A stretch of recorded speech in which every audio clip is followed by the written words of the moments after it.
Hello, my name is Mars, and for my final project, I researched the challenges unique to incarcerated transgender people in the United States correctional system. So, transgender inmates are a small but vulnerable population in the United States prison system. Due to a lack of research based policies, they face significant health challenges, discrimination, and disproportionately high rates of violence. To explore this, I will cover research conducted from 2000 to 2020.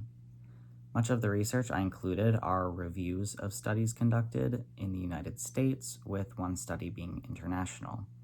And I will focus on a case out of Colorado for my case study. So, I researched the unique challenges faced by this incarcerated population as they are processed through the United States correctional system. And I found that trans inmates experience significant health barriers while incarcerated, and many experience discrimination from prison staff. Trans inmates, especially trans women, also face disproportionately high rates of violence in prisons. So, the human rights violations of one group in prisons sets legal precedents for the discrimination of others and undermines the entire justice system.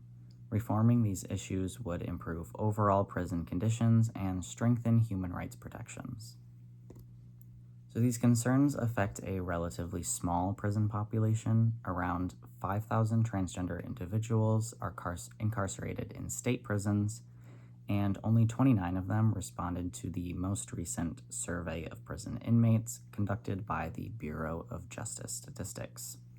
So, though the scope of the problem is relatively small, its impact is significant. A study published by the International Journal of Transgender Health summarized the state of transgender health in prisons. They conducted a systematic review of 59 studies on trans prisoners in several countries, including the United States.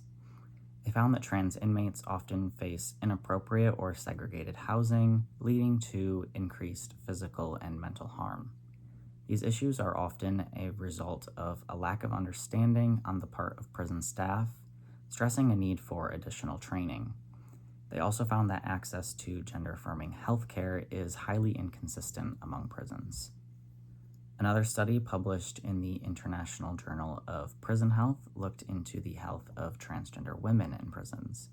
The authors examined a body of research done on the health risks for incarcerated trans women, particularly in facilities in California because of the prevalence of available research there. They found that incarcerated trans women housed in men's prisons experience disproportionately high rates of violence, mental illness, STIs, and solitary confinement. They also found that many are forced to abruptly stop ongoing hormone therapy. They argued that policies should be implemented to increase access to mental, sexual, and gender-affirming healthcare. They also argued that housing placements should be including safety assessments, and that isolation should never be used as an alternative. So, to get a deeper look at this issue, I've included the case study of Lindsay Saunders Velez, a trans woman who won a lawsuit against the state of Colorado after she was sexually assaulted and beaten in a men's prison. So, Lindsay entered the Colorado prison system in 2017, filed the lawsuit in 2018, and the settlement was reached in 2019, which was the same year she was released. Her request to be moved to a women's prison was denied after she voiced her experience with multiple sexual assaults and attacks.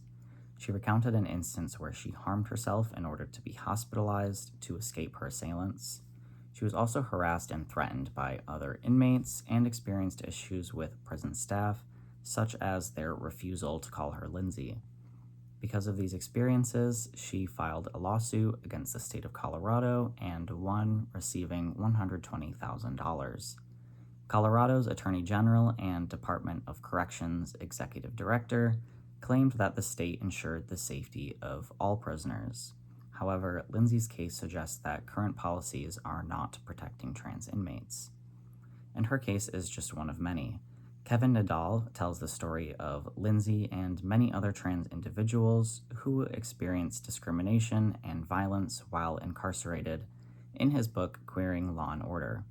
These cases emphasize the need for research-based policies that protect the health and safety of one of the most vulnerable groups in the United States correctional system.